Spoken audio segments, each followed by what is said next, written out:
Hola, mi nombre es Evelyn Ortega Camacho y les estaré presentando los temas de la unidad 1 y 2. Uno de los temas que encontré fue una presentación que hicimos sobre lo que es el módem. Este es un artefacto que se encarga de convertir las señales digitales en analógicas y viceversa. De esta manera es que hace posible la conexión entre las computadoras a través de líneas telefónicas.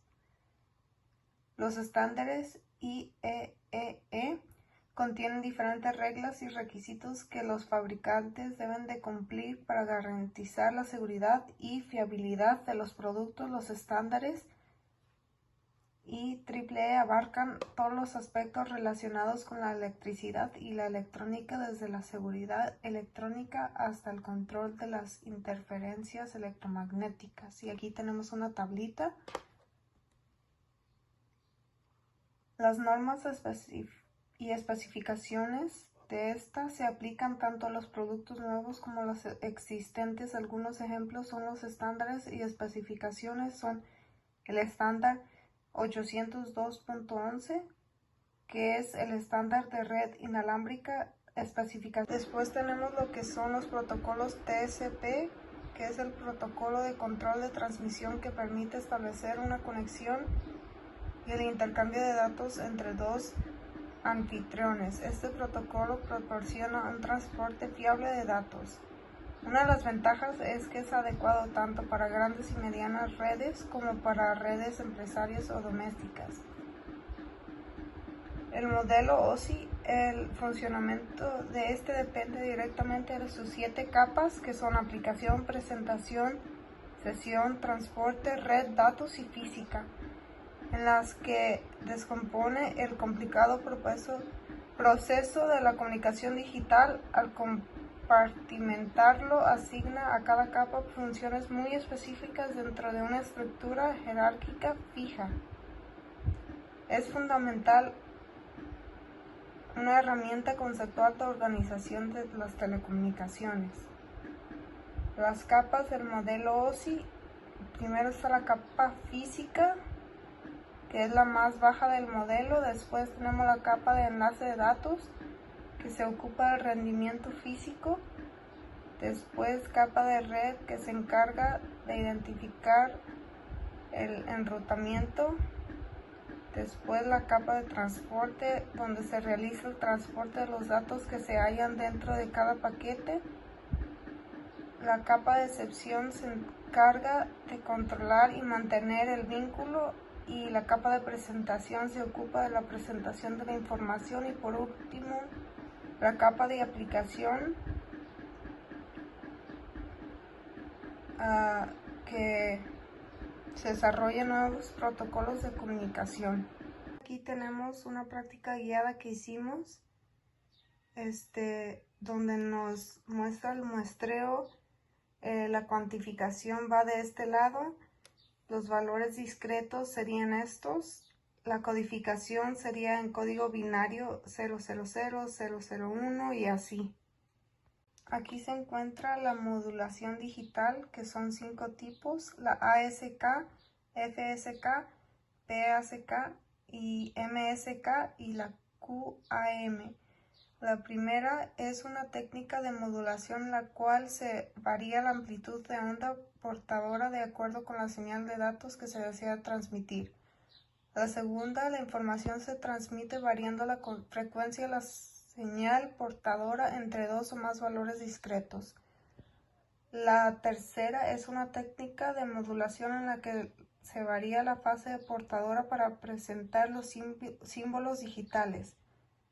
La penúltima es una técnica de modulación digital en la que se varía la frecuencia de la portadora de manera mínima para representar los símbolos digitales. Y por último, esta combina cambios a la amplitud y la fase de la señal portadora para representar múltiples bits en cada símbolo transmitido.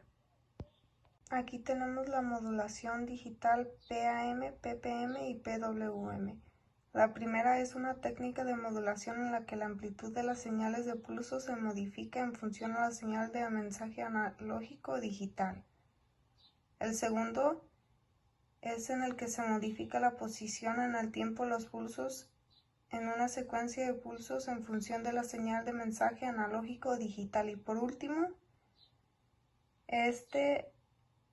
modifica el ancho de los pulsos en una señal periódica en función de la señal de mensaje analógico o digital. Y eso sería todo de mi parte. Gracias. Hola, ¿qué tal? Buenos días. Pues yo les voy a presentar lo que vimos en la unidad 4 y 5, que son las técnicas de conmutación, multiplexación, modelos de dispositivos de comunicación, fomentos de telecomunicaciones. Ese es el nombre de la materia. En la unidad 4 tenemos el primer punto, que es la conmutación, luego conmutación de circuitos, red telefónica y pública, conmutación de paquetes, entramado, store en forward y las celdas ATM. Y pues para empezar vimos cuál es la definición de la conmutación de circuitos, el entramado, las celdas, la conmutación de paquetes. Damos por entendido que la conmutación se refiere al proceso de dirigir datos desde su origen hacia su destino a través de una red de nodos y dispositivos interconectados. Y les voy a presentar los modelos y dispositivos de conmutación, que es la unidad 5. La introducción del modelo de referencia OSI. Como podemos ver, el modelo de referencia es un marco conceptual utilizado para comprender y diseñar redes de computadoras. El desarrollador es desarrollado por la Organización Internacional de Normalización y está compuesto por 7 capas, que es la capa física, capa de enlace de datos, capa de red, capa de transporte, capa de sección, capa de presentación y la última capa, que es la capa de aplicación. Y como podemos ver, pues se mide de abajo hacia arriba. Los protocolos estándares para estos modelos pues hacen referencia al protocolo de TSP o el IP y los estándares del modelo de referencia, que igual vienen siendo por las 4 capas, las capas de aplicación, la capa de transporte, la capa de internet y la capa de accesos. Características y funciones de los dispositivos. Vimos que es la conectividad, capacidad de transmisión y recepción, protocolos de comunicación, interfaz de usuario, seguridad, la gestión de energía, procesamiento de datos, compatibilidad, interoperabilidad, actualizaciones del firmware y software y la interpretación con servicios de la nube. Y pues tenemos algunos estándares e interfaces a las cuales son aplicados. Por ejemplo, el USB, el Internet, Bluetooth, Wi-Fi, HDMI, entre otros. Mecanismos de detención de protección de errores. Es el checksum, repetición de bits, códigos de corrección de errores, repetición selectiva, bloques y códigos de redundancia. Mecanismos y detenciones. También tenemos el protocolo de transmisión y errores de nivel físico. Y pues eso es lo que vimos en la unidad 4 y 5. También vimos la conmutación y circuito de paquetes. Sabemos que hay una conmutación de circuitos, sus semejanzas y conmutación de paquetes. Por otro lado, tenemos una tabla comparativa sobre la red telefónica pública y la red de telefónica conmutada, que es un tipo de red y función. Ambas son redes, pertenecen a las redes de telecomunicaciones. Por otro lado, también vimos las 7 capas del modelo OSI, como ya lo había dicho anteriormente.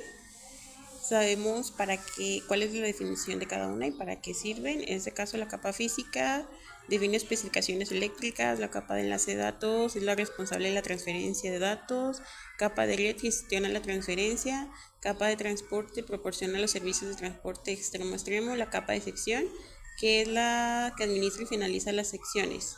La capa de presentación, esta capa se encarga de la presentación de datos, y la capa de aplicación, que es una capa de alto modelo en OSI. Muy bien, y por otro lado tenemos las diferencias y coincidencias del modelo OSI y TSP. Diferencias tenemos el número de capas, los niveles de abstracción y el origen de desarrollo. Y coincidencias, ambos son modelos de referencia, la capa de aplicación es la misma y las interconexiones de redes.